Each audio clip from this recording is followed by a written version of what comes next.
Senhoras e senhores, bem-vindos ao nosso último evento do ano de 2022. As 4 principais mudanças para ficar atentos em 2023. Muita honra e poder recebê-los nessa noite para um momento especial para a BRH Paraná, Associação Brasileira de Recursos Humanos, Seccional Paraná, no evento em que será abordado essa temática de grande relevância para o mundo corporativo e para a sociedade em geral. A BRH Paraná agradece ao seu back-office, voluntários, diretores, conselheiros e associados, pessoas físicas e jurídicas, que mantêm nosso propósito ativo há décadas, de apoio e desenvolvimento dos recursos humanos e líderes. Dos recursos humanos e líderes executivos de mercado. Nosso agradecimento também aos nossos patrocinadores de gestão.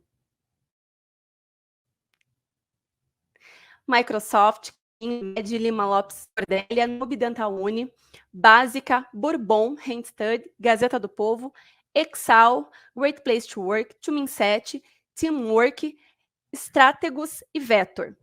Eu vou chamar nesse momento o presidente Gilmar para dar a palavra.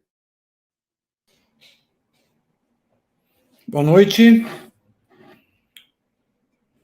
Sejam todos bem-vindos.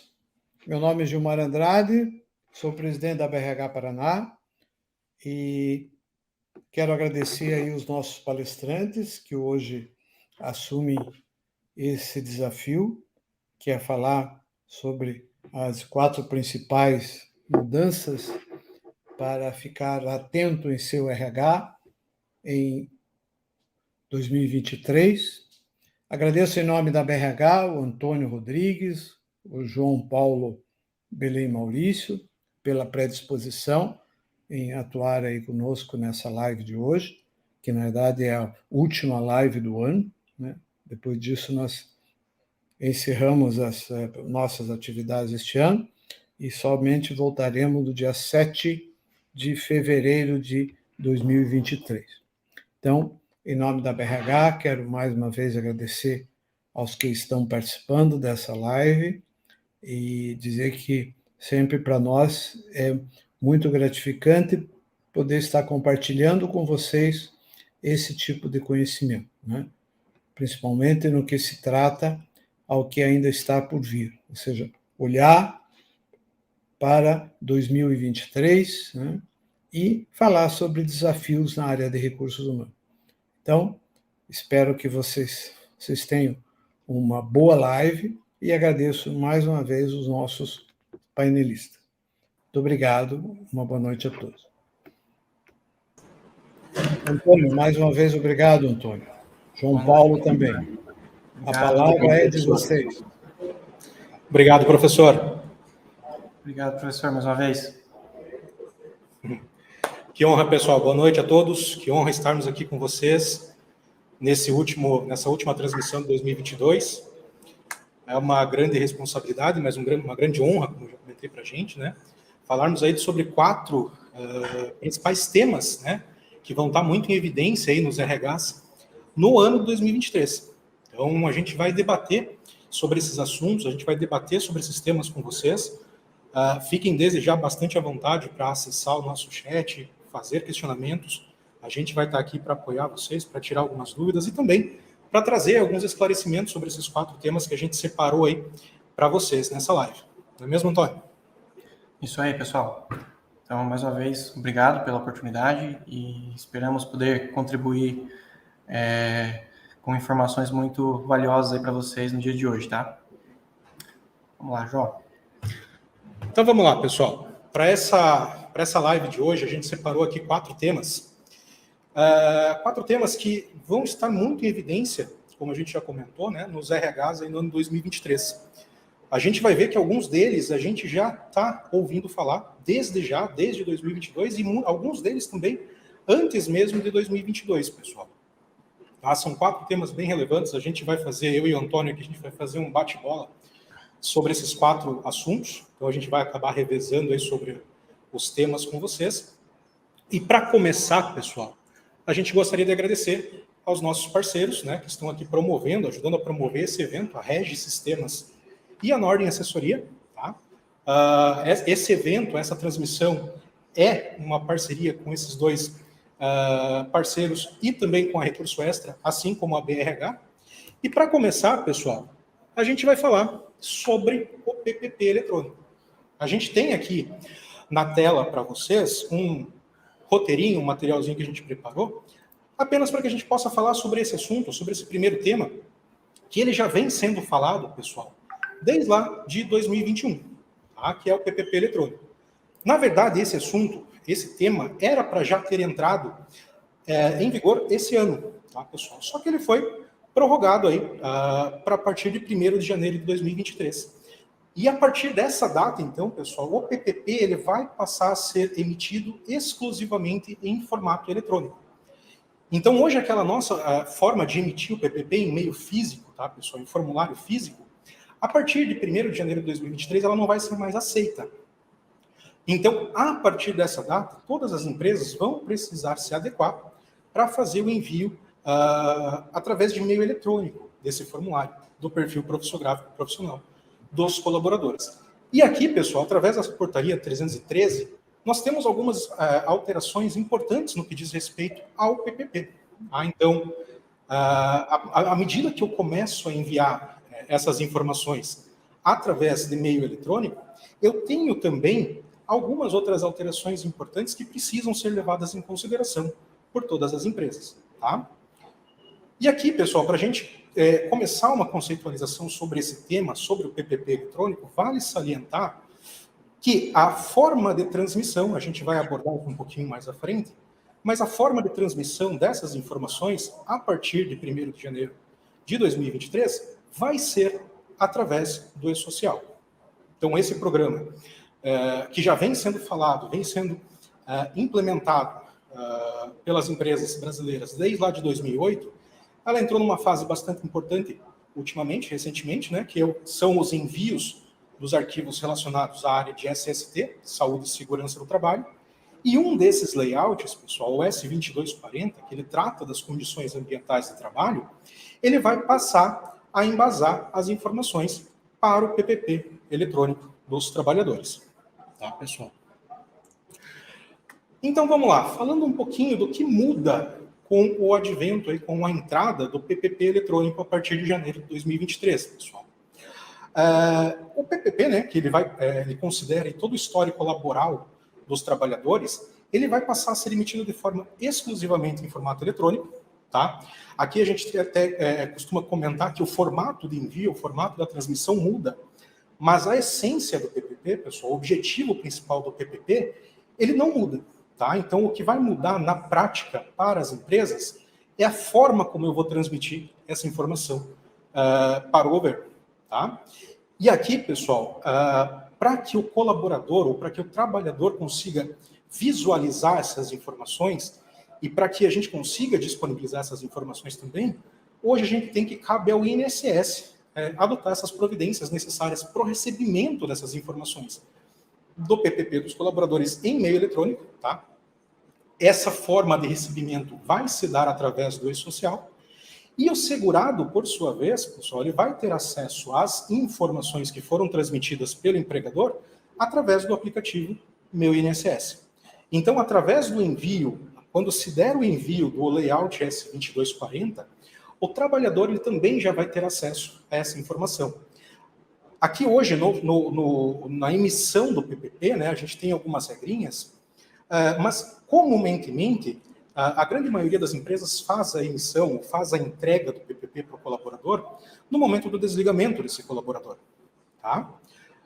Com o meio eletrônico de envio do PPP, a partir do momento da geração do layout S2240, o trabalhador já vai ter acesso a todas as informações que eventualmente venham ali a compor o seu PPP, tá, pessoal?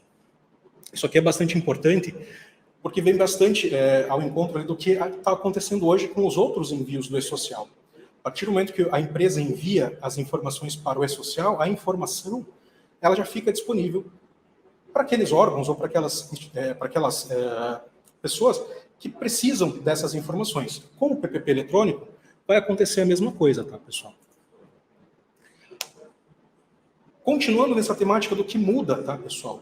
com relação ao PPP eletrônico, a gente tem essa portaria número 1411, também do INSS, que foi divulgada em fevereiro desse ano, que ela me diz, pessoal, que eu preciso, a partir do momento do envio em meio eletrônico do PPP, fazer essa geração e fazer o envio para todos os trabalhadores da empresa, trabalhadores avulsos, contribuintes individuais, cooperados, independente, pessoal, do ramo da atividade ou da exposição desse trabalhador a agentes nocivos. Aqui eu tenho uma mudança um tanto quanto importante, justamente porque aqui eu não dependo, ou a emissão desse PPP, ela não depende do trabalhador estar exposto necessariamente a um agente nocivo. Eu vou precisar fazer a emissão para todos os trabalhadores da minha empresa. Com isso em mente, pessoal, trazendo um link aqui para o que acontece hoje em dia, eu tenho a seguinte temática, pessoal. Quais são os documentos que vão embasar o PPP eletrônico? Hoje a gente tem a emissão do PPP quando esse colaborador, quando esse trabalhador, ele está exposto a algum tipo de agente nocivo. Para isso, para determinar se a existência ou não de um agente nocivo, eu tenho o laudo técnico, o LTCAT, pessoal. E aí a gente sabe que, de acordo ali com a empresa, nem todas as organizações ou nem todas as empresas estão obrigadas a emitir o LTCAT, né? De acordo com a atividade que essas empresas executam, ou de acordo com a exposição ou não de agentes nocivos, eu não preciso emitir o LTCAT. E aí vem a pergunta, se eu não tenho empresas que não precisam da emissão ou da elaboração do LTCAT, como é que eu vou ter um embasamento para fazer ou não, no caso, a emissão do PPP do colaborador? A gente sabe que a gente vai ter que emitir para todos os colaboradores a partir de 1º de janeiro, porém, como é que eu vou mensurar isso, tá? E aí, pessoal, a gente precisa analisar, nesse caso, o perfil das empresas, o perfil da empresa. E aí, para ajudar nessa definição, pessoal, a gente tem aqui um quadro onde eu tenho alguns questionamentos, onde eu tenho algumas informações, algumas situações que eu preciso levar em consideração nessa definição. Então, ali eu tenho, para a definição do perfil da empresa, 3 conjuntos, né, 3 tipos ali que podem enquadrar a empresa: o microempreendedor individual, microempresas e empresas de pequeno porte, ou as demais empresas, que não estão enquadradas essas 2 primeiras. No caso dos MEIs, pessoal, eu preciso verificar se eu tenho exposição a agentes químicos, físicos ou biológicos. Se eu não tiver exposição a esses agentes químicos, quem vai embasar a emissão do PPP eletrônico é a declaração de ausência dos riscos lá no evento S2240, fundamentado aí pela ficha do MEI. Então, lá na ficha do MEI eu vou ter essa informação, caso eu não esteja exposto aí a riscos, a agentes nocivos, tá? Agentes químicos, físicos ou biológicos. Caso o MEI esteja exposto a esses agentes, pessoal, esse MEI vai ser obrigado a elaborar o LTCAT. Tá? Para o caso das microempresas, pessoal, ou das empresas de pequeno porte, eu tenho que verificar o grau de risco dessa empresa. Se ela for de grau de risco 1 ou 2, e ela tiver ausência de risco físico, químico ou biológico, pessoal, declarado lá por meio eletrônico, se ela não tiver essas informações, ela vai ter que elaborar o LTCAT. Caso ela tenha essa exposição, ou caso ela seja isenta dessa exposição e seja do grau de risco 1 e 2, pessoal, a declaração de ausência de riscos prevista lá no S2240 vai ser fundamentada pela NR1, pela norma regulamentadora 1. E no caso das demais empresas, essas demais empresas que não se enquadram como MEI, nem como microempresa ou empresa de pequeno porte, elas vão ter que elaborar o PGR. O PGR é aquele novo programa da área de SST que veio aí para compilar algumas informações do próprio PPRA e do próprio PCMSO. E nesse caso, pessoal, essas empresas tendo que elaborar o PGR, eu vou ter que analisar o inventário de risco dessa empresa. Se o inventário de risco dessa empresa identificou riscos físicos, químicos ou biológicos, lá no anexo 4 da RPS, se não forem identificadas, a declaração de ausência de riscos lá no S2240 vai estar fundamentada no próprio PGR, pessoal. E caso eu tenha identificado esses riscos, a empresa vai ter que elaborar o LTCAT. Tá? Então, esse quadro, pessoal, ele vai acabar ajudando as organizações, vai acabar ajudando as empresas nessa definição de quais documentos eu vou usar para embasar a emissão do meu PPP eletrônico. Tá? Deixa eu passar aqui o slide. E aí, como é que eu vou transmitir, pessoal, essa informação para o e-social? Conforme a gente já comentou, essa informação ela vai ser transmitida através do próprio e-social no layout S2240, que compõe ali os layouts da área de SST do e-social. Então, esse layout S2240 ele vai compilar as condições ambientais do trabalho, anotando ali, evidenciando a existência ou não de agentes nocivos, e vai caber às empresas, pessoal, às próprias organizações, se adaptarem a essa nova obrigatoriedade. Então, nesse caso aqui, as organizações, ou elas vão ter que se adaptar sistemicamente, tá? Adquirindo aí soluções que estejam preparadas, obviamente, para a geração e para a transmissão do layout S2240 para o e-social, ou então essas empresas elas vão ter que firmar parcerias com instituições ou com parceiros ali que promovem, né, a elaboração desses programas e, eventualmente, exames constantes ali no PCMSO, para que esses parceiros possam fazer a transmissão do layout S2240.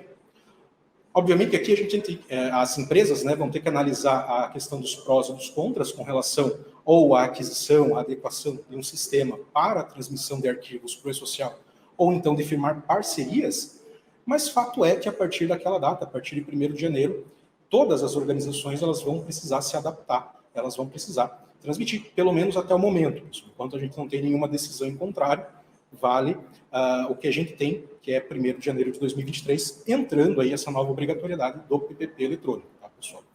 Só lembrando, essa obrigatoriedade já era para ter entrado lá em 2022, porém, até mesmo por conta de solicitações, de pedidos das empresas, para que elas tivessem mais tempo para se adaptar a essa nova obrigatoriedade, essa data ela foi postergada agora para 1º de janeiro de 2023, e até o momento, até essa data, a gente não tem aí nenhuma informação a respeito de uma nova postergação, ou não, tá, pessoal?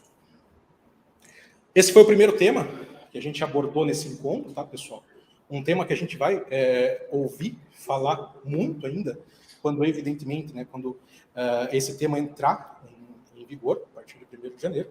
Porém, esse resumo, esse compilado sintético que a gente fez, que já traz algumas informações que poderão auxiliá-los aí nessa entrada em operação, tá, pessoal? Isso aí, eu passo João. a vez agora para o Antônio, ele vai abordar um outro tema com a gente, e depois eu volto para falar sobre um outro assunto. Isso aí, João, obrigado. Deixa eu fazer um comentário também referente ao PPP, né? Parece um bicho de 7 cabeças, né? A gente olha para aquele gráfico ali, um monte de siglas, e aí a gente observa que deixamos de fazer a nossa entrega do PPP somente na rescisão, então só naquele momento o empregado iria olhar para aquelas informações. E agora a gente sabe que em tempo real ali, todo mês, todo colaborador de todas as empresas vão conseguir ali consultar as informações no seu próprio aplicativo. Então isso reforça a necessidade das empresas buscarem boas parcerias, como você falou, com clínicas que os atendam, prestando um bom serviço, soluções de sistemas, soluções de softwares para fazer uma gestão realmente para garantir essa entrega da informação correta, porque agora a gente não tem um fiscal que é o governo, a gente tem todos os empregados da empresa fiscalizando as informações também, né? Exatamente. Isso aí, gente. Vamos lá para o próximo item aqui. Bom, agora vamos falar um pouquinho a respeito do imposto de renda aqui para o ano que vem, juntamente com o e-social. Tá? Então, a gente tem uma expectativa, né, de deixar de gerar a DIRF. Tá? Então, como é que isso vai ocorrer no decorrer do ano de 2023 aí? Então, dentro do e-social, na versão 1.1, a gente traz aqui a incorporação de algumas novidades, né, que o governo tem divulgado ali nas notas de documentação evolutiva.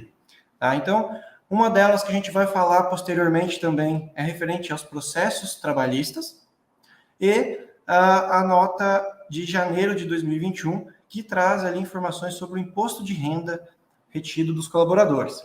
Tá? Então, assim, referente ao imposto de renda, a gente tem 3 premissas para observar, vinculados ao e-social, vinculados ao que a gente está trabalhando no e-social. Tá? Então, assim, as mudanças acontecem por trás, acontecem das formas mais sistêmicas possíveis. Então, primeira premissa, o layout S1200, o evento 1200, ele continua sendo transmitido e ele é fundamental para compor as informações de imposto de renda que a Receita vai observar, né? O e-social em si já está sendo transmitido pela maioria das empresas. O S1200 já vem sendo transmitido para fechamento do INSS, né? O que é que tem de mudança neste layout? A gente se preocupa basicamente com o INSS. O e-social recebe a informação e refaz os cálculos para dizer para a gente se há alguma divergência, alguma diferença entre aquilo que foi apurado na folha de pagamento versus o que deveria ser apurado com base nas incidências dos eventos. Tá? Esse evento, a gente tem que ficar bastante atento com todas as informações que a gente transmite nele. Tudo aquilo que está transitando na nossa folha versus aquilo que deveria transitar na folha. Tá? A segunda premissa que o governo está utilizando para trabalhar nessa virada de chave, né, que é para passar a emissão da DIRF de uma forma mais web, né? Então, o primeiro passo, a Receita não vai fazer assim como é feito com a Previdência. Tá? Nós vamos calcular o imposto de renda aqui na folha de pagamento, nós vamos transmiti-lo para o e-social através da DCTF Web, tá? E a Receita vai aceitar este valor que a gente está declarando como devido de cada empregado. Ao final do ano, lá no início do ano seguinte, haverá uma declaração de ajuste anual. Por que isso? Entende-se que existem muitas informações que devem ser consideradas para um fechamento final ali de imposto de renda devido de cada contribuinte, né? Então, para não ter um esforço enorme com informações muitas vezes desnecessárias nos layouts já existentes, a gente passa a ter uma terceira premissa, que é a criação de um novo evento para o e-social. Tá? Esse evento, basicamente, vai ser um complemento de informações que deve ser transmitido ao final do mês, ao final de cada fechamento, seguindo ali o S1200 e o S1210. Tá? Aqui, o que a gente pode observar de muito importante? Na maioria das vezes, quando a gente está ali fazendo o fechamento de impostos junto ao e-social, a gente olha apenas para a Previdência.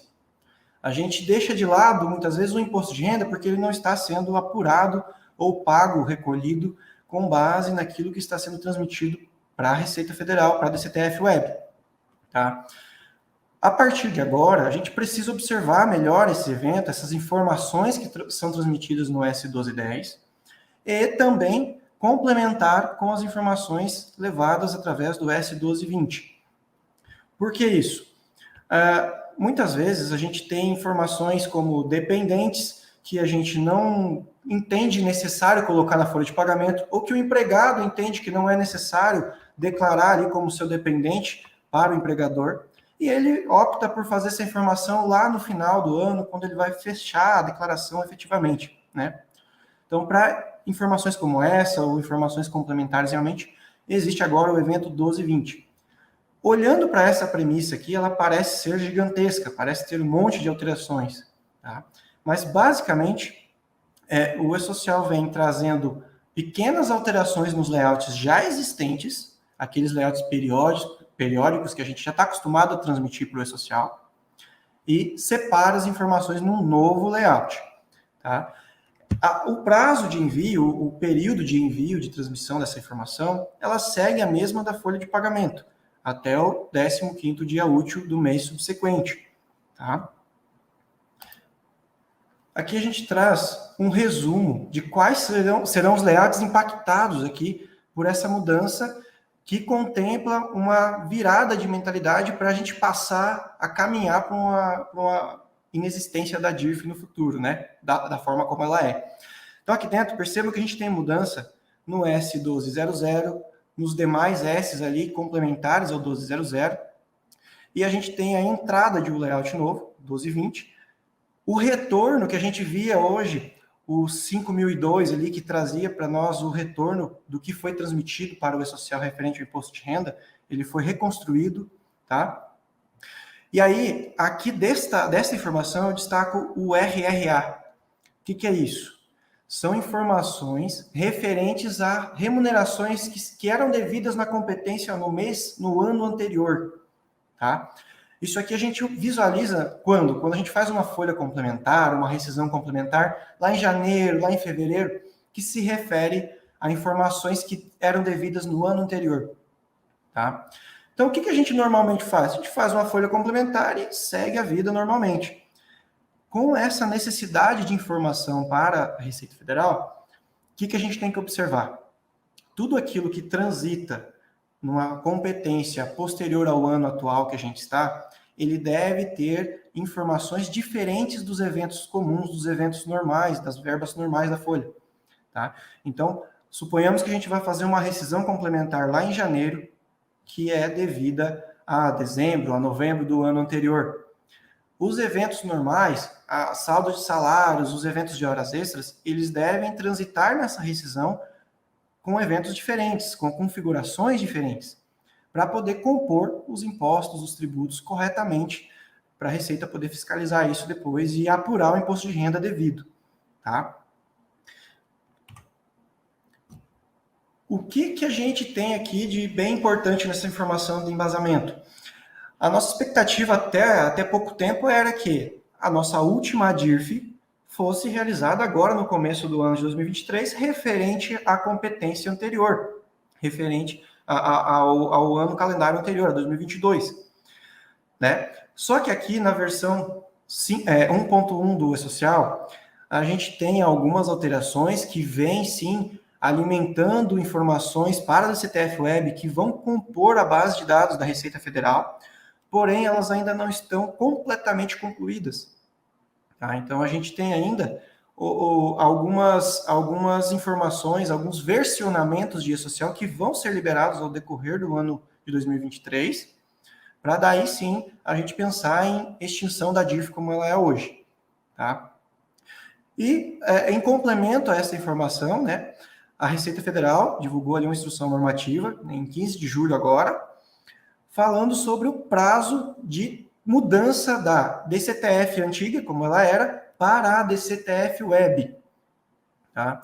Então, aqui a gente vê que a partir do mês de maio de 2023, a DCTF passa a ser exclusivamente a DCTF Web, ou seja, a Receita Federal vai coletar, vai buscar as informações que são transmitidas através do E-Social. Tá? Então, veja aqui, a gente precisa ter bastante atenção no nosso processamento de folha de pagamento, nos eventos que a gente informa na folha de pagamento. Por quê? Porque isso vai refletir não só para o INSS, como já refletia, quanto para a Receita Federal também fazer o seu cruzamento ali posteriormente.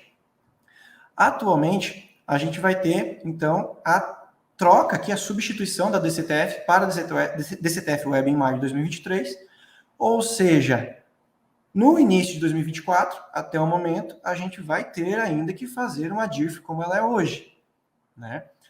Então, o que a gente entende aqui é que a gente tem um prazo nesse início de ano para adequar as informações relativas ao imposto de renda, como, por exemplo, aquela questão de recolhimento, né, de competência, regime de caixa. Muitas empresas configuram o seu sistema de uma forma e efetuam o pagamento de outra. Isso vai ser constatado através dessas declarações que a gente vai estar transmitindo aqui. Então, tem que ficar atento com essa adequação. Outra coisa, eventos que muitas vezes a gente não transmite para o E-Social porque são questões informativas apenas, né, e não fazem sentido para a Previdência, talvez façam sentido para imposto de renda. E a gente precisa revisar isso e atentar a essas informações para transmitir corretamente esses dados para o governo. Vamos pensar, por exemplo, o plano de saúde, a coparticipação que a empresa custeia uma parte e a outra parte descontada do empregado. Então, esse lado, esse valor que é abonado pela empresa, ele precisa também ser informado para o governo. Então, são informações que vale a pena a gente ficar atento, tá?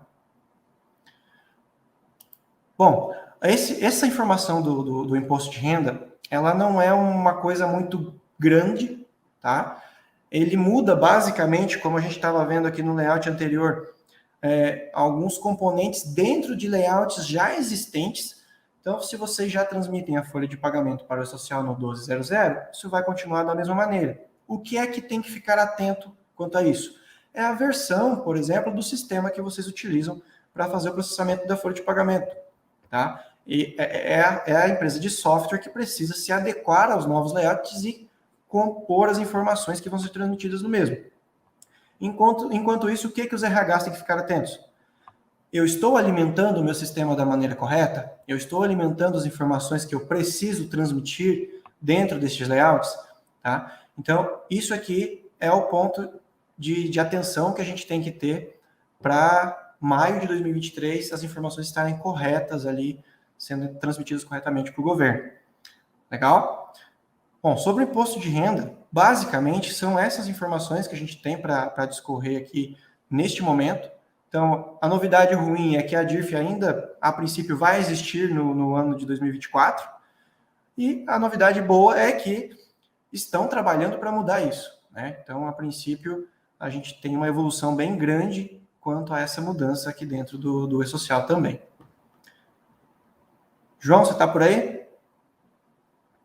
Acho que esse é um dos sonhos de pelo menos 10 em 11 RHs aí, acabar com a DIRF. Eu acho que sonho maior que esse é só a parte da Caixa Econômica mudar também, né? Sim.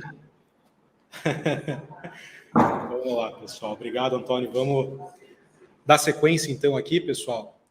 Falando sobre um outro tema que a gente escolheu para falar com vocês, que é a Portaria 671. Né? Uma portaria do Ministério do Trabalho e Previdência, pessoal, que ela é de novembro de 2021, tá? E que ela entrou em vigor, na verdade, esse ano, tá? Novembro desse ano. Então, é bem recente a entrada em vigor dela. Porém, a publicação, como a gente está vendo, é lá de 2021. E ela traz, pessoal, algumas informações importantes, relevantes, sobre N situações, sobre diversos temas que estavam sendo pautados até então em portarias, em decretos, em instruções normativas específicos, tá? Na verdade, quando a gente fala em portaria 671, hoje em dia, tá, pessoal, eu acho que o que mais vem à mente dos RHs ou das empresas é a parte dessa portaria que fala referente à jornada de trabalho dos colaboradores. Só que se a gente levar em consideração o texto da portaria 671 como um todo, a gente vai ver que esse trecho, pessoal, esse trecho que fala sobre a jornada de trabalho dos colaboradores, é uma pequena parte dessa portaria. Essa portaria ela é relativamente extensa, pessoal. Então, a gente está falando de uma portaria que ela englobou, ou que ela centralizou, cerca de 18 outros temas.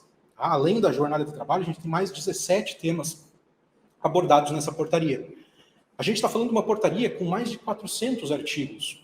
Então, pensem no tamanho dessa portaria. Não sei se alguns de vocês, ou se a grande maioria de vocês já teve a oportunidade de ler essa portaria por completo, tá, pessoal?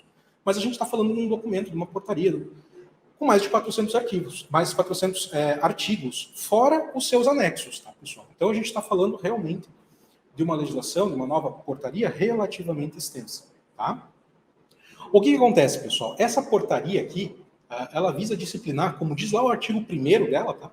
Ela visa disciplinar matérias referentes à legislação trabalhista, à inspeção do trabalho, às políticas públicas e às relações do trabalho no que se refere a. E aí ela começa a elencar quais são os temas, quais são os assuntos que essa portaria vai trazer para junto dela, tá, pessoal? Então a gente tem temas relacionados à carteira de trabalho e previdência social, a contrato de trabalho, a contrato de parceria entre salões de beleza e profissionais. A gente tem 18 temas sendo tratados nessa portaria. Aqui nesse slide, a gente trouxe um recorte de todos eles para vocês, pessoal, para que vocês entendam o tamanho e a complexidade dessa nova portaria, que já está em vigor, tá, pessoal? É importante frisar bastante isso, que essa portaria ela já está em vigor. E ali, pessoal, a gente destacou, a gente ressaltou o capítulo 5 dessa portaria, que é o capítulo que trata exclusivamente da jornada de trabalho dos colaboradores. Tá, entre parênteses ali a reticência, por quê? Porque ela dá outras orientações também, tá, pessoal? Para fins desse encontro, para fins dessa live, pessoal, obviamente pelo tamanho da portaria, a gente não tem nem tempo hábil de falar sobre esses 18 temas, tá? A gente teve que escolher um tema e a gente trouxe justamente o tema que vem à mente de todos os RHs quando a gente fala de portaria 671, ou da grande maioria dos RHs quando a gente fala sobre essa nova portaria, que é justamente a regulação ou o texto que trata da jornada de trabalho. Então a gente fez um resumo, a gente vai trazer para vocês nos próximos slides, mas a gente vai focar aqui nesse assunto. Obviamente aqui a gente teria assunto aí para falar por dias seguidos, tá, pessoal? Mas a gente vai focar nesse capítulo 5 da portaria. Pessoal, conceitualizando então essa portaria, na prática, ela vem centralizar, como a gente viu ali no slide anterior, ela vem centralizar diversos assuntos referentes às outras portarias vigentes e anteriores a ela. Tá? Essa portaria também ela vem complementar, pessoal, o Marco Regulatório Trabalhista Infralegal, que é que traz ali uma proposta para simplificação, consolidação e desburocratização das normas de decretos, portarias, instruções normativas e assim por diante. Tá, pessoal? Essas normas, pessoal, infralegais, dentro da portaria 671, elas, com a existência, com o advento da portaria 671, essas normas elas foram revogadas. Tá? A gente tem, no final dessa portaria 671, lá no artigo 399, ela fala aí das mais de 150 normas infralegais, tá, pessoal, que foram revogadas com o advento da portaria 671. Então a gente tem a relação de todas as portarias, decretos, instruções normativas que tiveram a sua validade revogada e os assuntos tratados nessas normas estão contidos na portaria 671. Tá? Falando da jornada de trabalho, pessoal, falando um pouquinho do capítulo 5 dessa portaria 671, ela dispõe aí da jornada de trabalho dos colaboradores.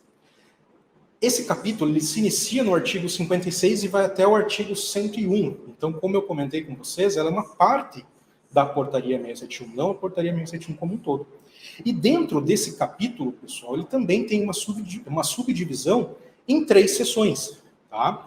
Desse capítulo 5, nós temos a primeira seção que fala da autorização transitória para o trabalho aos domingos e feriados, a seção 2 que já fala da autorização permanente para o trabalho aos domingos e feriados.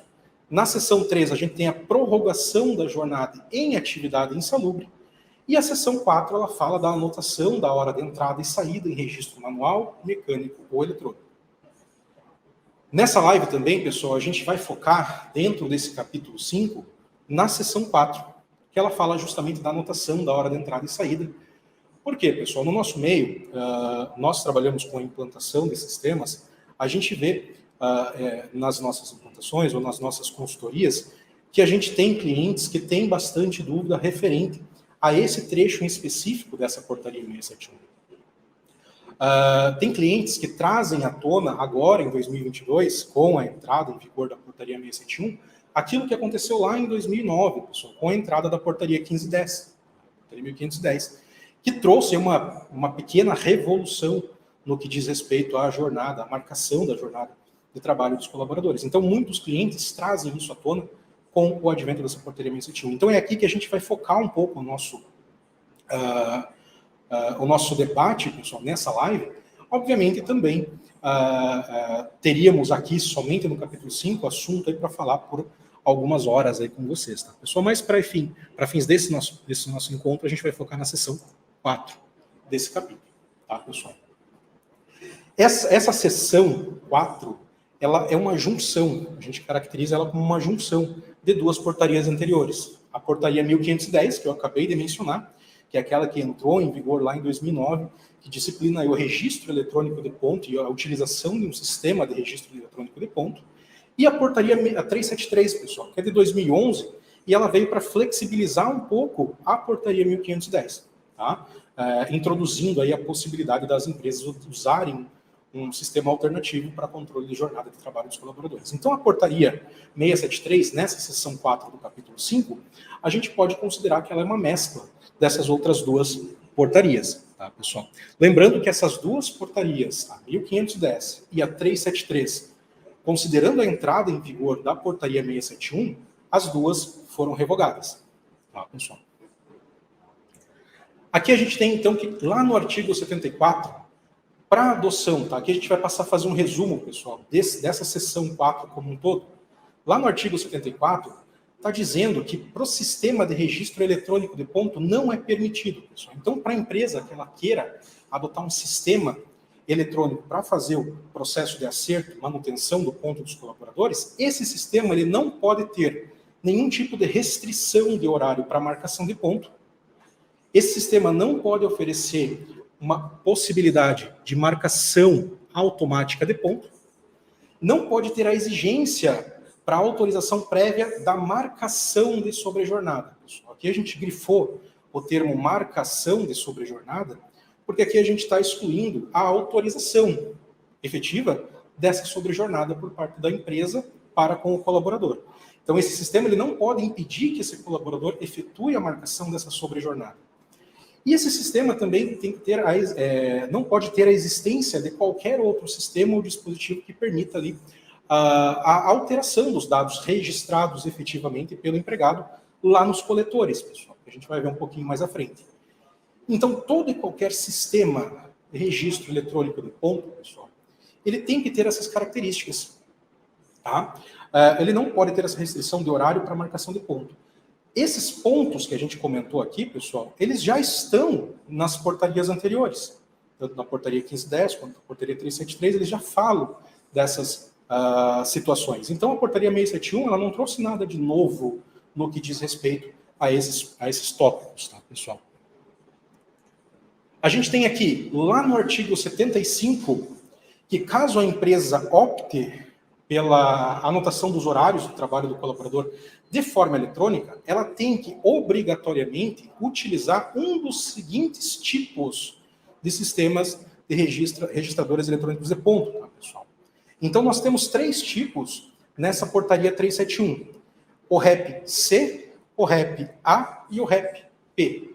Tá, pessoal? A gente vai abordar cada tipo desse mais à frente, mas percebam que a gente assinalou ali o REP-P. Nesse artigo, pessoal, a gente tem a introdução de um novo tipo de sistema de registro de ponto eletrônico, tá, pessoal? Que é o REP-P. Até então, nós tínhamos a utilização do REP-C, que seria o REP convencional, a gente já vai falar um pouquinho sobre ele, e do REP-A, que seria um REP alternativo. Então, eu tenho aqui a portaria 1510 e eu tenho a portaria 373, e a portaria 671 introduziu um novo tipo de sistema registrador de eletrônico de ponto, que é o REP-P, tá, pessoal? Então, falando um pouquinho do REP-C, é o tipo de registrador convencional. É aquele tipo de sistema de registro eletrônico de ponto em que eu vou ter um equipamento, eu vou ter um coletor, e esse coletor vai ficar fixado. Ele vai ter um número de identificação, esse número de identificação ele vai ser único por equipamento, então eu não posso ter um mesmo número de identificação em mais de um equipamento.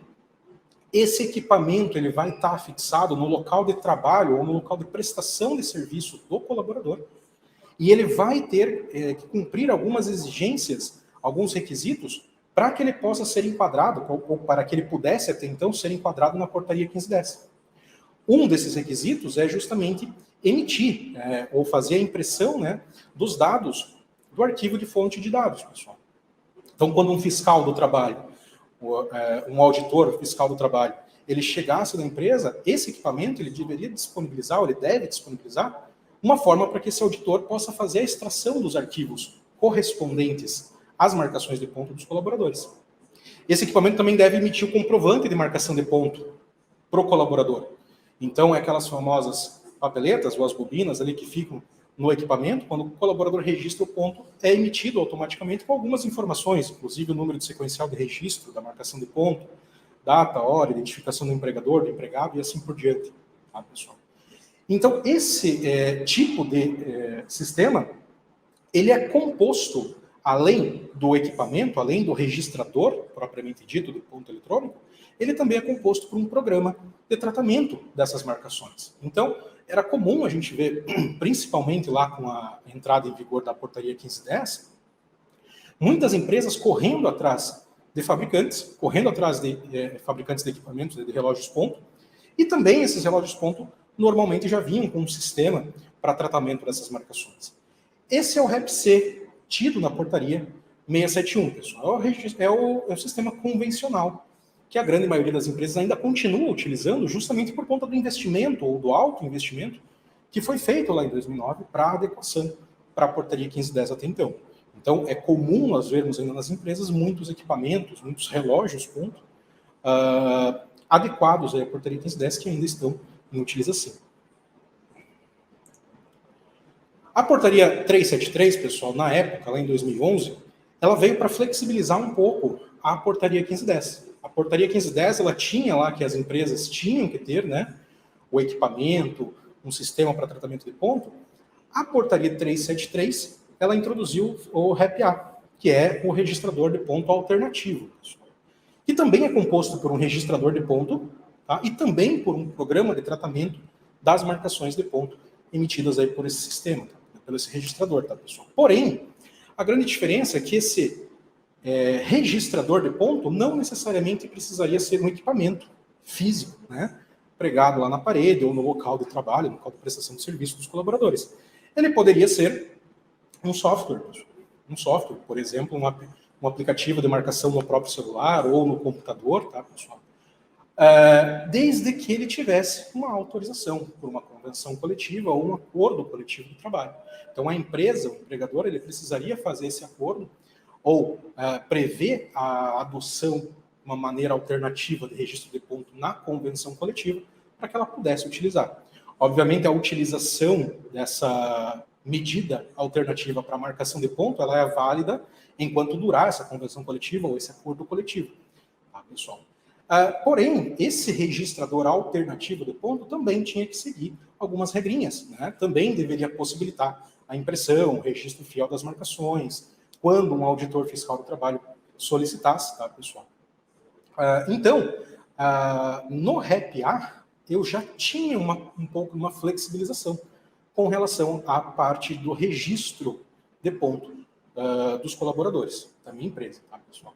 Lembrando que a portaria 671, pessoal, ela não mudou a questão da obrigatoriedade do registro do ponto pelos colaboradores da empresa, ou seja, o empregador ele ainda é obrigado a efetuar um controle, uma forma de controle de registro de ponto, caso ele tenha mais de 20 empregados, né? Então, nesse sentido, a portaria ela não alterou, ela não teve nenhum tipo de alteração. A alteração principal na portaria 671 está aqui, pessoal, na inclusão de um novo tipo de sistema de registro de ponto dos colaboradores, que é o REP-P, que é basicamente um registrador através de um programa, pessoal, um programa de computador, tá? Então, o REP-P ele é composto pelo registrador de ponto, que pode ser um programa, que é um programa, na verdade, tá? Pelos coletores das marcações de ponto. Esse coletor pode estar em celulares, pode estar em computadores, tá, pessoal? A gente já vai ver algumas regrinhas ali também para a adoção do REP-P. É composto também pelo armazenamento desse registro de ponto e também agora pelo programa de tratamento do registro de ponto, tá, pessoal? Então, além do registrador do ponto e do programa para tratamento dessa marcação, eu tenho ali a inclusão da questão dos coletores das marcações e do armazenamento do registro, tá, pessoal? Quando a gente fala de coletor, a gente tem ali os equipamentos que vão ser utilizados nessa nova forma de registro de ponto, tá, pessoal? Que podem ser ali dispositivos físicos ou então programas, né, softwares ali de computador, tá? Isso a gente denomina como coletor de marcações. Tá?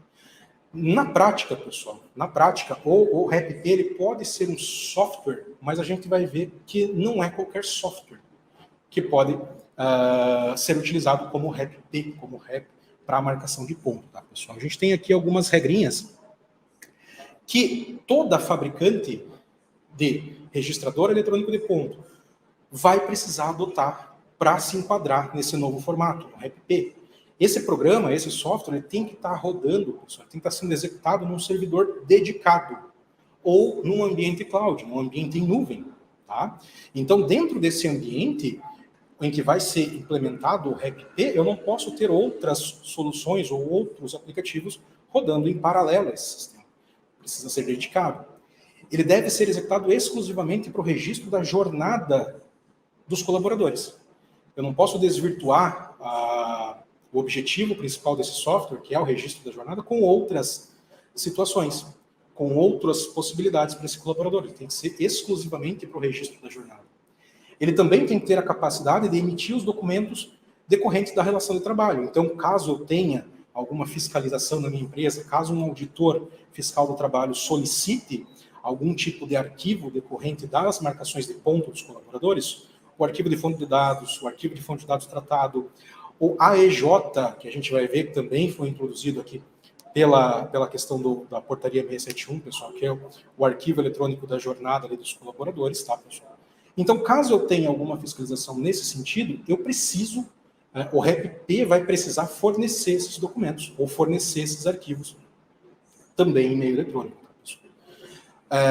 Deve realizar os controles de natureza fiscal, trabalhista, referente à entrada e saída dos empregados do local de trabalho e, principalmente, pessoal, todo e qualquer fabricante de software que queira se adequar a essa nova forma de registro de ponto, o REP-P, ela deve registrar o software no Instituto Nacional de Propriedade Intelectual, o INPE. Tá? A gente tinha até então que os equipamentos, né, os REPs, né, os equipamentos, registradores eletrônicos de ponto, eles precisavam ser homologados lá pelo Ministério do Trabalho. Nesse caso do REP-P, eu não vou precisar mais dessa homologação. Entretanto, eu vou precisar registrar, eu vou precisar ter o certificado de registro desse REP, desse software, lá no Instituto Nacional de Propriedade Intelectual. Tá?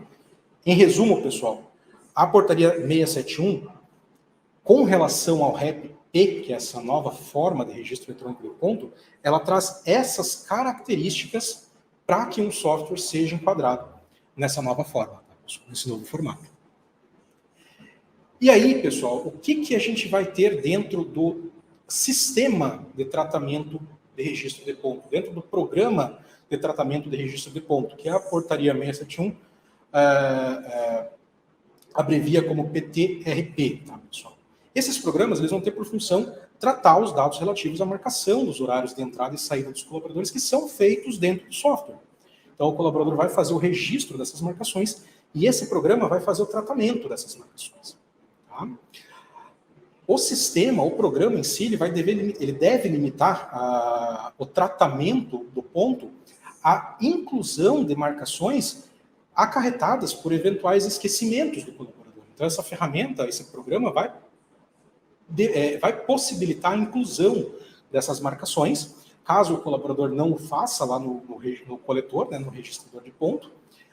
Porém, esse programa não vai poder permitir, obviamente, a alteração das marcações que venham desse registrador eletrônico de ponto, pessoal. A menos, obviamente, que eu tenha ali a justificativa e seja um caso ali para excluir, por exemplo, uma marcação duplicada. Tá, pessoal? Então, eu tenho algumas limitações ali que eu posso fazer nas marcações originais dos colaboradores. Essa ferramenta deve possibilitar a geração do arquivo eletrônico de jornada, que é o AEJ que a gente comentou, e também do espelho ponto dos colaboradores, para que os próprios colaboradores possam fazer a confirmação das suas jornadas, e também deve prever a possibilidade da assinatura eletrônica como meio de comprovação de autoria dessas marcações, e assim por diante. Tá, pessoal? Então aqui eu tenho também agora a previsibilidade da assinatura eletrônica nos documentos relacionados ao ponto dos colaboradores. A gente está vendo uma grande movimentação, principalmente das software houses, né, das fabricantes desse sistema, em trazer para as suas ferramentas, em trazer para os seus sistemas cada vez mais a possibilidade de fazer assinatura eletrônica em documentos relacionados ou voltados ao RH. E um desses documentos é justamente o espelho ponto dos colaboradores. Então, aqui dentro desse capítulo 5 da portaria 671, eu tenho a possibilidade, eu tenho a previsibilidade agora da assinatura eletrônica, porque antes era realmente uma incógnita, se era aceito, se não era aceito, se era legal, se não era legal.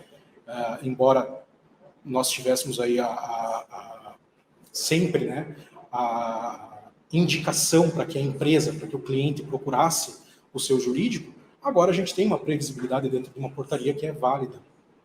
Tá, pessoal?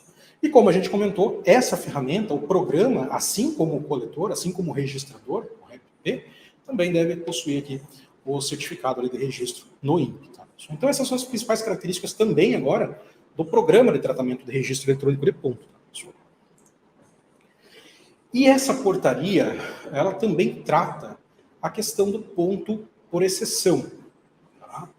Esse tema de ponto por exceção, pessoal, principalmente a nível Brasil, nacionalmente, ele não é tão difundido, não é tão utilizado quanto é utilizado fora aqui do nosso país. Tá, pessoal? Porém, é um assunto que desde a reforma trabalhista vem sendo discutido, vem sendo debatido e principalmente agora vem sendo utilizado por algumas empresas.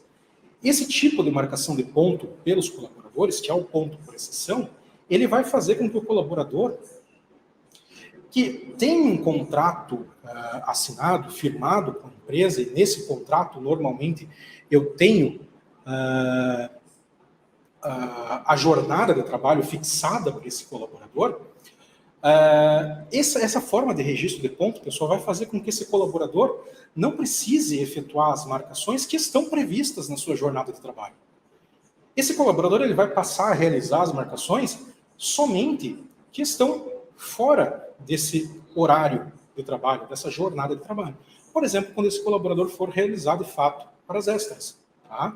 Nesse caso, quando esse colaborador vai realizar horas suplementares, ele faz o registro da sua marcação de ponto.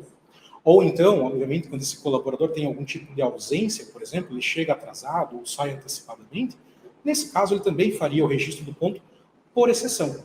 A ferramenta de tratamento de ponto, o programa de tratamento de ponto, ele deve entender que o horário núcleo do colaborador, ou que a jornada de trabalho do colaborador não foi cumprida, ou foi excedida, ou não, tá? Ou não foi cumprida integralmente. E nesse caso, o sistema ele vai fazer a apuração das situações, sejam elas positivas ou negativas, para que sejam computadas na folha de pagamento dos colaboradores. Tá? Nesse caso, o registro automático das marcações de ponto, pessoal, aquilo que a gente conhece como ponto britânico, né? O colaborador efetua rigorosamente as suas marcações de ponto nos seus horários previstos de trabalho, isso fica vedado nessa forma de registro de ponto. Na verdade, isso já é vedado, né, em qualquer ocasião, o ponto britânico, né? A gente sabe, infelizmente, que algumas empresas adotam essa prática ainda, porém, já não é mais aconselhado. Nessa questão da portaria, realmente ela fica vedado esse registro de ponto automático dos colaboradores. O ponto por exceção, pessoal, aqui, como eu comentei, né, aqui no Brasil, aqui no nosso país, pode ser um assunto relativamente novo, que está começando a ser debatido agora, mas fora do Brasil já é muito utilizado. Tá? E aí a gente vem agora numa questão de adequações também sistêmicas para atender a essa forma de registro de ponto para os colaboradores. Então a gente está vendo uma movimentação bem grande das software houses, das fabricantes, né, justamente no sentido de adequar suas ferramentas para essa nova forma. Tá, pessoal? Algumas considerações, então, para a gente fechar esse tema, pessoal, algumas considerações sobre a portaria 671, tá? E isso aqui é bastante importante porque, como eu comentei, vem lá de 2009, com o advento da portaria 1510, algumas empresas vêm com um trauma, digamos assim, pela inclusão dessa nova portaria. Aqui a gente já quer deixar bem claro para vocês que não vai ser necessário a substituição de nenhum tipo de equipamento, obviamente que caso esses equipamentos já estivessem de acordo com as portarias anteriores, ou com a portaria 1510 ou com a portaria 373. Nestes casos, pessoal, a gente não vai precisar fazer nenhum tipo de adequação com o advento da portaria 671. Tá? A adoção, ou o advento, na verdade, da portaria 671, com a adoção ou não dessa nova forma de registro de ponto, tá, pessoal, o REP-P, ela não desobriga a empresa de observar as questões relativas à LGPD, no que diz respeito aos assuntos relacionados aos dados pessoais dos trabalhadores. Tá? Lá no artigo 101, eu tenho esse alerta dentro dessa portaria para que a empresa não incorra em nenhum tipo de infração no que diz respeito à LGPD com a adoção ou não de uma nova forma de registro eletrônico de pontos dos colaboradores. E como a gente já comentou aqui, né, cabe às software houses, pessoal, a adequação, se necessário, né, dos seus sistemas de ponto, para atender aquilo que está disposto ali nos tópicos da portaria 671. Essa portaria que está em vigor desde novembro desse ano, tá? Um ano após a publicação dela. Foi publicada em novembro de 2021. Novembro de 2022 ela passou a entrar em vigor, tá, pessoal? Então, aqui, pessoal, a gente fecha esse assunto também relacionado à portaria 671, que, como a gente viu, é bem mais extenso, bem mais amplo do que somente essa parte de marcação, de controle de jornada dos colaboradores. É uma portaria que envolve N outros temas, assuntos, tá, pessoal? E que merece uma atenção especial dos RHs, porque tem assuntos contidos dentro dela que são bastante pertinentes, bastante relevantes aí pro dia a dia das organizações. Então, vale a pena a leitura, apesar de ser uma matéria, uma portaria extensa, longa, vale a pena sim a leitura, tá, pessoal? Até mesmo para que a gente possa ver o que foi compilado dentro dessa portaria. Eu comentei com vocês que outras mais de 150 portarias, decretos, instruções normativas foram revogados nessa portaria 671, então vale a pena a gente entender o que mudou e o que ficou inalterado e só foi englobado dentro da portaria. Tá bom, pessoal? Antônio, passo a bola uma última vez para ti, para tu falar sobre outro tema. Vamos lá, deixa eu voltar aqui. Show de bola, João. Deixa eu mudar aqui. Vamos lá, gente. Bom, então a gente vai falar um pouquinho sobre as reclamatórias trabalhistas no E-Social. Isso é algo novo, né? Que já de cara vou atualizar vocês que todas as homologações que ocorrerem a partir de 1º de janeiro de 2023, elas precisam ser transmitidas ao E-Social através de novos eventos. Tá? Então, todo esse conjunto de informações que vem sendo alterados na versão do E-Social simplificado, ele vem para compor e otimizar ali as informações para a base do governo para fins de controle e fiscalização ali dos dados, né? Então, assim, encontra-se publicado ali no portal do E-Social, é uma versão beta que retifica, né, algumas versões anteriores ali, principalmente referentes aos prazos de envio dessas informações ao E-Social, tá? E, em resumo, que a gente vai ter 2 eventos novos para informar esses dados das reclamatórias trabalhistas ao E-Social. O primeiro evento vai ser o 2500. Esse evento ele vai ser necessário em todas as reclamatórias trabalhistas homologadas, deferidas ali a partir de 1º de janeiro de 2023, mesmo que não tenha nenhum valor de tributo previdenciário, imposto de renda, ou FGTS, para ser recolhido aqui pela empresa através da DCTF, né? E também traz aqui o evento S2501. Ele é um evento para informações de contribuintes que também tiveram ali a sua homologação, porém que precisam ainda fazer algum recolhimento, seja de previdência ou de imposto de renda, tá? Aquelas reclamatórias que foram homologadas, mas que lá na sua integralidade foi definido que o recolhimento dos tributos já deveria ser feito ali no pagamento, na quitação daquela reclamatória, ele não vai ser necessário a transmissão por parte da empresa, apenas o 2500, tá? Então aqui é importante a gente ficar atento com esses novos layouts, quais são as informações que nós vamos precisar transmitir dentro deles, tá? Isso é algo que entra em vigor e não é muito comum, principalmente para aquelas empresas que quase não têm uma reclamatória trabalhista ou eventualmente tem alguma situação acontecendo. Atualmente, as reclamatórias elas eram enviadas para o governo através da CEFIP, né? E agora a gente passa a ter isso no conjunto também de informações do E-Social, seguindo prazos definidos pelo E-Social, seguindo também a possibilidade de acarretar multas em decorrência dos atrasos dessas informações, tá? Então, a gente tem aqui o que vai mudar referente a isso. Hoje, de vez em quando, ali acontece uma reclamatória trabalhista e a gente tem alguma definição por parte de um juiz. A gente iria lá na CEFIP e faz a transmissão dessa informação.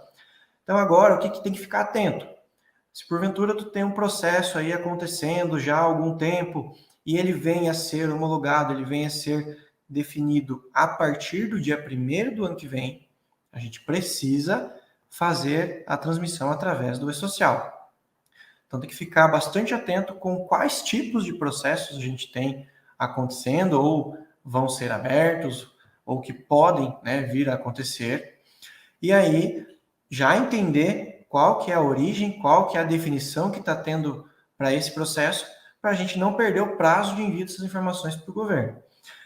Aqui a gente tem que também contemplar nesses layouts os acordos que são feitos no âmbito da Comissão de Conciliação Prévia e do INTER, que são referentes ali a processos internacionais, né? Então, tudo isso leva em conta a mesma data, se for homologado a partir de janeiro de 2023.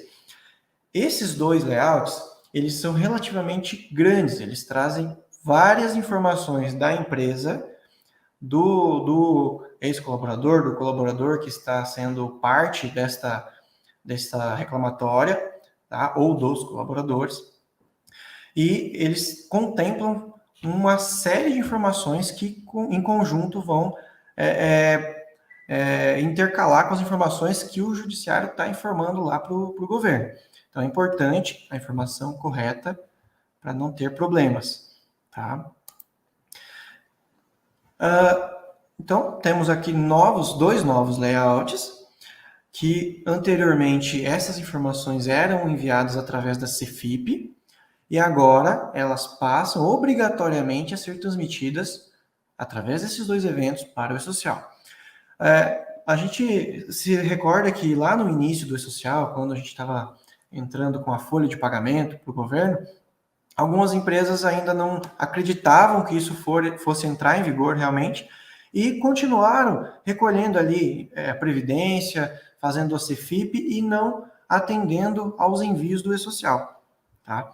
E a gente percebeu que depois de algum tempo isso realmente mudou, realmente tiveram que ser feitas as informações através do e-social e gerou um grande problema para essas empresas, que foi o não reconhecimento das informações transmitidas pela forma antiga, que era através da CFIP, tá? Então, a gente percebe no histórico do e-social que, apesar das prorrogações que ele vem tendo ao longo dos anos, estes dois eventos, como não são algo que acontece com tanto volume na maioria das empresas, eles vão sim entrar em vigor a partir do dia 1º do mês que vem, tá? Então, é importantíssimo a gente saber o que fazer com essas informações ali em janeiro. O prazo de envio, que é algo que foi alterado ali na retificação do e-social, ele está também previsto para ser entregue até o 15º dia do mês seguinte. Então, junto com o fechamento da nossa DCTF Web, que vocês já estão acostumados a fazer atualmente, tá? Então, as empresas que já transmitem DCTF Web, já fazem o fechamento da folha, seguem o mesmo calendário para fazer o envio desses dois eventos, caso sejam necessários os dois. Lembrando, o S2500, desculpe, ele é obrigatório em todas as reclamatórias trabalhistas. Já o 2501, somente naqueles casos onde há ainda necessidade de fazer algum tipo de recolhimento de previdência ou de imposto de renda, tá? E aí ele está, então, embasado aqui, se vocês checarem ali na versão S1.1 do e-social, que foi atualizada, né, que foi retificada agora, dia 2 de dezembro. Então, é importante também aqui ressaltar que a gente tem que sempre cuidar com a fonte da informação. Isso tudo está sempre lá no portal do e-social, tá? Então, tem ali a seção onde tem o manual do e-social, tem todas as alterações, as notas, tudo publicado por ali. Por quê? Porque sempre tem retificações acontecendo, sempre tem alguma alteração acontecendo, e é ali que vai estar a informação atualizada, tá? E aí, como é que a gente pode informar esses dados aqui para o e-social? Antes, a gente fazia isso via CFIP. Então, todas as empresas tinham acesso ao CFIP e providenciavam as informações através da mesma, tá? Como agora a gente tem que enviá-las para o e-social, como é que a gente vai fazer isso? Tá? Existem duas maneiras, basicamente. Uma delas é através do software, através do sistema de folha de pagamento, do sistema de gestão que vocês têm aí na empresa de vocês. que deve se adequar, né, que deve construir ali a arquitetura para gerar o XML e transmitir isso à rede social. Isso é comum as empresas utilizarem dessa ferramenta quando ela tem um volume grande de informações trabalhistas ali para enviar ao governo, tá? Mas, basicamente, todas as empresas de software têm que se adequar a essas informações também, esses dois layouts também, ok? E a outra opção, para aquelas que raramente têm algum reclamatório trabalhista, que eventualmente tem alguma coisa ali bem pequena, pode-se também ser feito esse envio de informações diretamente no portal do social, pode ser feito a informação disso manualmente. Qual que é o cuidado que tem que se ter com isso? Tá? Quando você vai identificar o empregado lá no E-Social, você deve buscar a informação correta. A gente sabe que ele tem uma chave única lá no E-Social, né? Quando eu estou fazendo essas informações diretamente no portal, ele vai ter algumas consistências básicas que estão previstas lá nas regras do E-Social, porém, eu vou estar digitando, então eu tenho que cuidar com a informação que eu estou colocando lá, para não gerar nenhum problema. Já, em contrapartida, quando eu utilizo um software, eu tenho o tempo hábil, digamos assim, de fazer a gestão dessas informações dentro do sistema e, posteriormente, transmiti-las ao governo depois de ter conferido, depois de ter checado um relatório e assim por diante. Tá? Então, assim, basicamente, as empresas de software estão preparadas ou estão se preparando para fazer essa entrega desses dois layouts. Busquem essas informações com seus fornecedores, tá? De que forma que eles vão fazer isso, de que maneira que isso vai ser possível, se precisa atualizar o sistema, se precisa configurar alguma coisa, tá? E a outra possibilidade é diretamente no social. Mas como eu falei, os layouts têm um grande número de informações e tu digitar isso é um risco muito grande de cometer erros, tá? Bom, essa informação da reclamatória, ela também não é algo muito longo, né? Por que que a gente tem esses novos layouts aqui dentro do social? De novo, a gente está juntando as informações, a gente está compilando as informações em uma única fonte de dados para extinguir algumas coisas que a gente tinha no passado, como, por exemplo, a CFIP. A gente pode perceber que a CFIP está ficando somente com o FGTS por enquanto. Então, daqui a pouco, a gente tem também o FGTS dentro do E-Social e a gente deixa, enfim, de emitir a CFIP, de precisar emitir a CFIP para qualquer coisa. A gente sabe que é difícil essa mudança acontecer porque envolve muita informação, muitos dados ali da empresa, muitos cálculos, mas isso vem acontecendo. E existem várias coisas que a CFIP atende hoje e precisam ser convertidas para uma outra maneira de transmiti-las ao E-Social, ao governo, para que a gente possa caminhar para essa substituição, né? Então, assim, basicamente, sobre a reclamatória trabalhista, são essas informações que a gente tem para ver. Precisa-se ter uma reclamatória homologada, uma ação julgada, né, pelo juiz. Tem que estar realmente definido esse pagamento ou essa finalização da ação para a gente proceder o envio dos eventos, tá?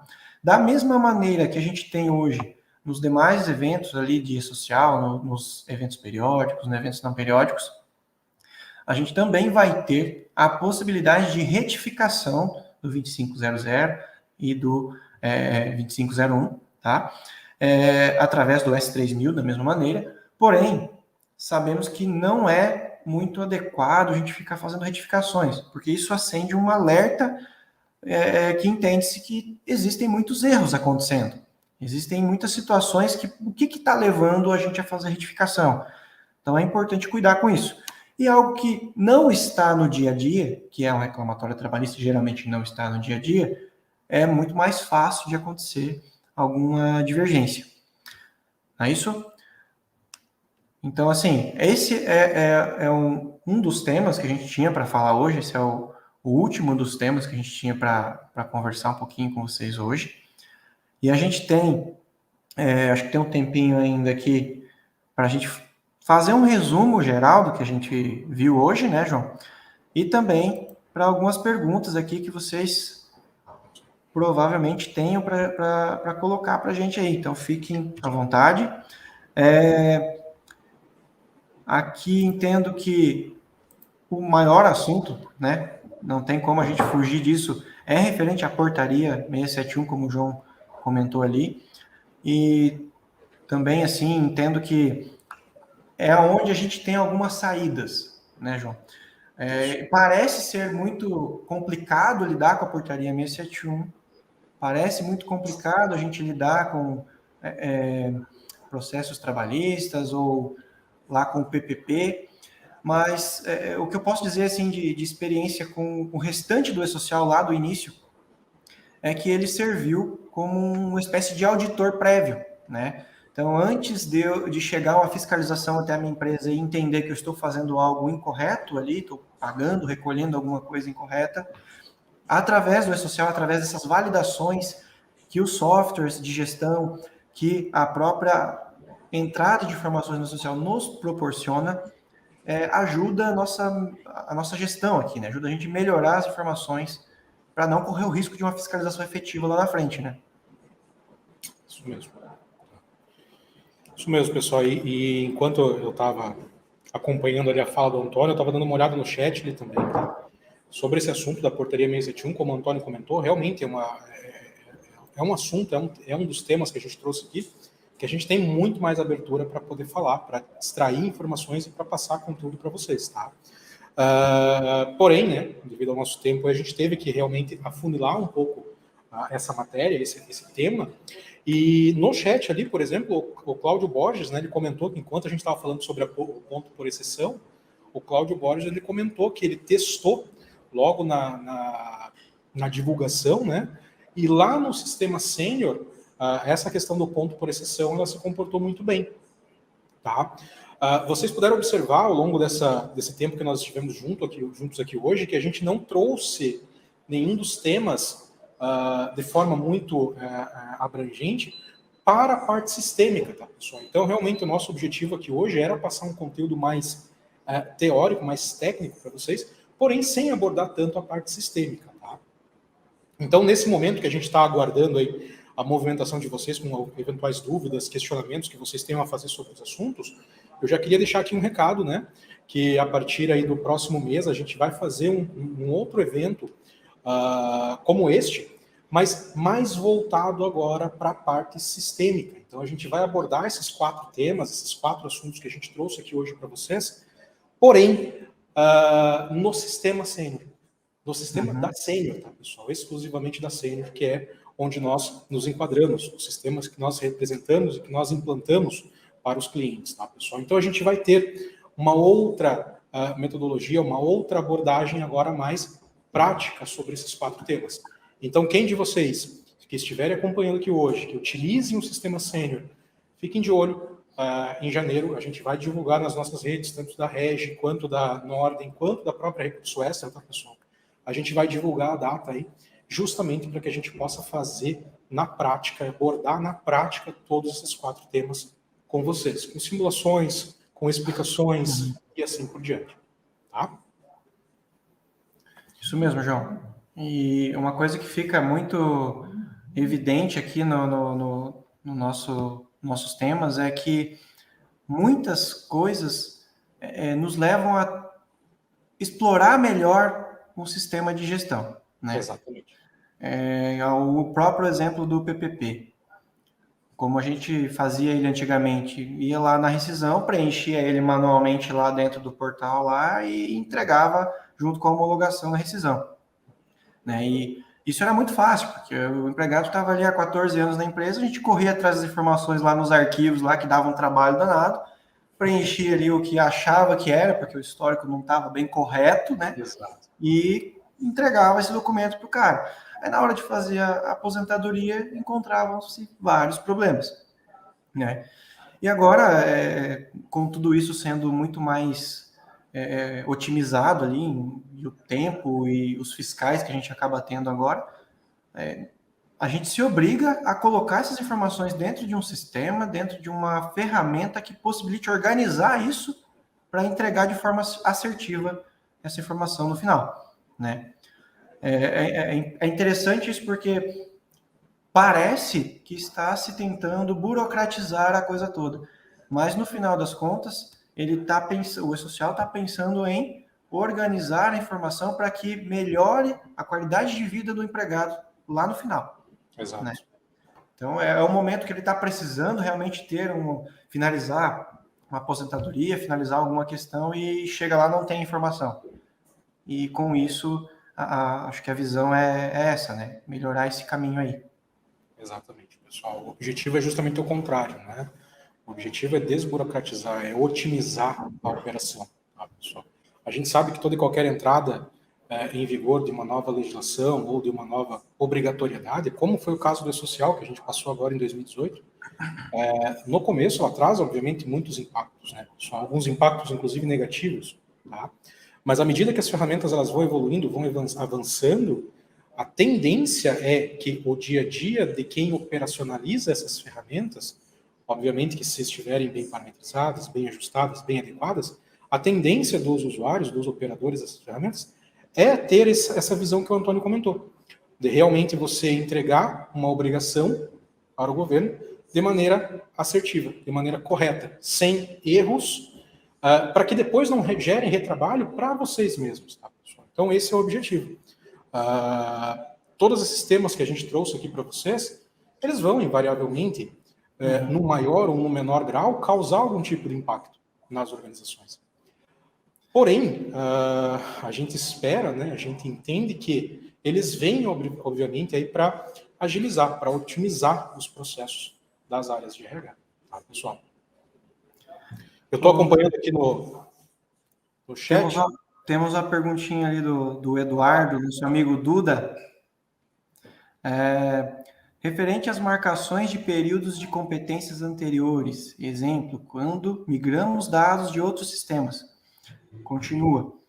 Acreditam que passará a cobrar esses tipos de situação através dessa portaria ou apenas a partir de algum período específico?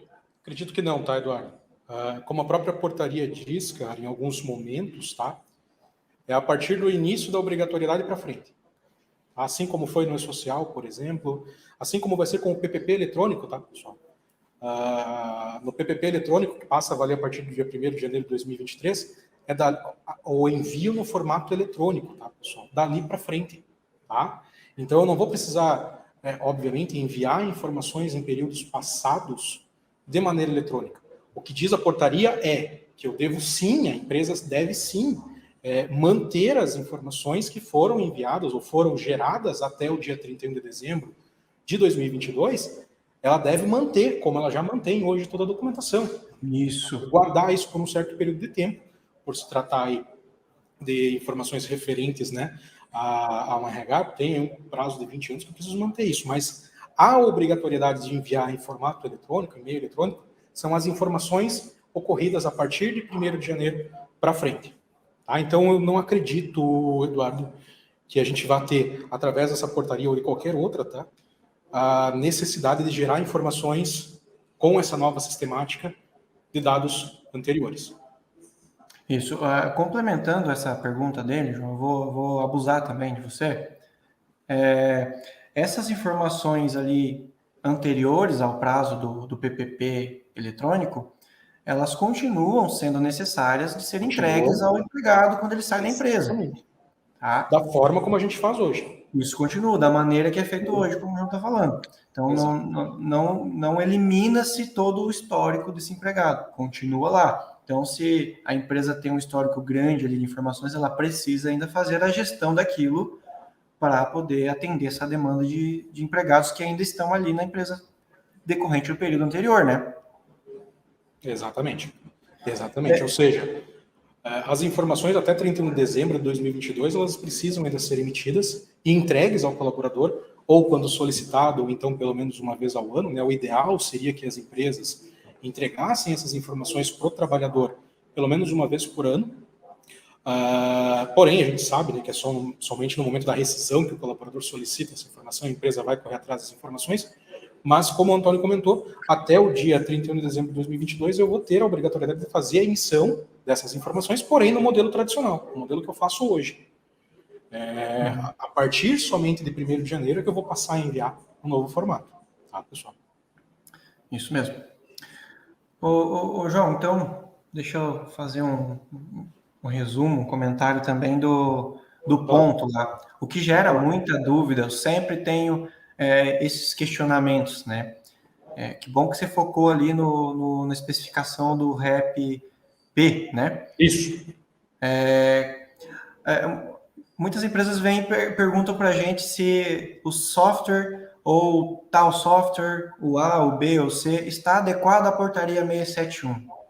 Veja, eu entendo que, olhando para essa explanação que você fez ali, adequado à portaria 671, praticamente todos estão, né? Então, o relógio que está fixado lá na parede está na 671. Exato. Ele vai entrar no REP-C. Exato. O aplicativo que talvez hoje seja utilizado pela empresa, esteja homologado pelo sindicato, também está na 671. A pergunta é, aquela ferramenta que a empresa está buscando ou que ela já está utilizando, talvez de maneira inadequada, ela está adequada ao REP-P dentro da portaria 671? Aí sim é o X da questão, né? Entendi. Isso é uma dúvida realmente bastante presente nas empresas, Antônio, justamente porque é uma nova forma que a portaria 671 trouxe. Tá? Então, essa terminologia do REP-P eu não tinha nas portarias anteriores, tanto da 1510 quanto da 373. A 1510 previa o equipamento físico, o equipamento convencional. Uhum. A portaria 373 previa o REP-A, que é o modelo alternativo de registro de ponto. E a portaria 671 trouxe o REP-P. Na prática, pessoal, vamos lá. Eu não vou comparar o REP-P com o REP-C, tá? O de programa com o convencional. Uhum. Por quê? Porque eu tenho toda uma diferença em termos de equipamento, inclusive, tá, pessoal? Eu não tenho lá, por exemplo, no REP-C, a possibilidade de usar um software, um programa, para fazer a marcação de ponto do colaborador. É o equipamento físico, está previsto lá no REP-C. Então, eu vou comparar o REP-P com o REP-A, que é o REP alternativo, que é o método alternativo de registro de ponto. Na prática, pessoal, as duas formas de registro de ponto, elas adotam ou elas permitem a adoção de um programa, de um sistema para fazer o registro do ponto do colaborador. Porém, a grande diferença entre as duas formas de registro de ponto está justamente nas características de cada uma delas. Enquanto o REP-A, por exemplo, eu vou ter um software, por exemplo, um aplicativo de marcação de ponto no celular ou no computador, enquanto nessa forma eu preciso de uma autorização lá em acordo coletivo ou convenção coletiva de trabalho, no REP-P eu não preciso dessa autorização, digamos assim. Porém, eu preciso do registro do software, eu preciso do registro desse programa lá no INPE, lá no Instituto Nacional de Propriedade Intelectual. E também, pessoal, eu preciso levar em consideração que, para eu estar adequado à forma REP-P de registro de ponto, o meu sistema, o meu software, ele precisa seguir aquelas premissas que a gente comentou. Principalmente, estar rodando num servidor dedicado, ou então num ambiente cloud, num ambiente nuvem, pessoal. Então, pegando esse questionamento do Antônio, por exemplo, aquele meu sistema que eu tenho lá no alternativo, lá no REP-A, ele está adequado também ao REP-P? Eu preciso primeiro fazer esse tipo de questionamento. Ele está registrado no INPE? Está. Exato. Então, ele estaria apto a ser também considerado REP-P. Mas ele roda no servidor dedicado? Ou então no ambiente cloud? Ele, por exemplo, está limitado apenas ao processo de marcação de ponto, ele não tem nenhuma outra rotina envolvida que desvirtue a característica principal, que é um sistema de registro de ponto. Então, eu preciso analisar essas premissas. Então, analisando essas premissas, eu posso chegar à conclusão que nem todo equipamento ou nem todo sistema, software que está enquadrado como um REP-A, ele também vai ser enquadrado como um REP-P, tá, pessoal? Nem todo. Pode ser que eu tenha um sistema, um software que ele está enquadrado no método de REP-A, para registro de ponto, que ele vai ser adaptado ou ele vai ser melhorado para atender as características, as exigências de um REP-P. E aí sim ele vem a ser considerado um REP-P, tá, pessoal? Porém, nem todo o sistema que hoje ele está enquadrado como um método alternativo vai ser considerado como um REP-P. Isso, é importantíssimo isso aí, porque confunde-se muito, né? Ah, Sim. tem a 671, agora eu posso registrar o ponto Exatamente. de qualquer maneira. E não é bem assim. O risco é grande aí de ter uma multa, uma fiscalização, né? Exatamente. Acho, Reinaldo. Obrigado, Reinaldo. Obrigado, Reinaldo. Acho que é isso então, né, pessoal? Vamos chamar aqui a nossa amiga aqui para finalizar com a gente aqui então. Beleza, pessoal. Estão me ouvindo? Todos estão me ouvindo? Sim, sim. Estão me ouvindo todos? O áudio está me ouvindo? Então, em nome da BRH Paraná, eu gostaria de agradecer João Paulo, Antônio, por compartilhar conosco esse assunto tão importante e tão relevante para os RHs. Quero agradecer também a presença de todos os presentes, todos que participaram, que tiraram suas dúvidas, que elogiaram. Gostaria de dizer mais uma vez, né, que estamos nesse último evento do ano de 2022. Em 2023 tem muito mais na BRH Paraná. Acompanhe as nossas redes sociais, nós estaremos lançando o date para o CONPAR, que é o Congresso BRH Paraná, que será no ano que vem. Eu convido a todos a acompanhar as nossas redes sociais e se tiverem dúvidas também, quem não é associado e quiser se associar à BRH Paraná, entre em contato conosco. Muito obrigado, pessoal. A todos uma Pessoal, boa eu vou fazer um adendo antes da gente noite. finalizar. Tem mais uma pergunta Tchau. pertinente. Tem mais uma pergunta pertinente ali no chat do Cláudio, tá? Acabei de ver aqui, ó. Ele utiliza hoje lá na empresa dele o Captura Ponto e o app mobile da Senior Sistemas, tá? E ele pergunta ali como se enquadra essas duas ferramentas, tá? Elas se enquadram no RapA, tá, Cláudio? De forma bem sucinta, que elas se enquadram lá no RapA. E ele pergunta também aqui, ó, se existe a previsibilidade da Senior se adequar ao RapP em algum momento. Se existe previsão para isso. Existe sim, tá, Cláudio? A gente tem no roadmap já da Senior essa questão da adoção do RapP. Então, muito em breve, a gente vai ter nas notas de versão, cara, a divulgação, a disponibilização desse novo método, tá? De marcação de ponto também nos sistemas da Senior, tá, Cláudio? Obrigado. Obrigado, Cláudio. Então é isso, gente. Obrigada. Agora sim. Pessoal, obrigado. Obrigado, João. Obrigado a todos. Obrigado, Tony. Tchau. Até a próxima, pessoal.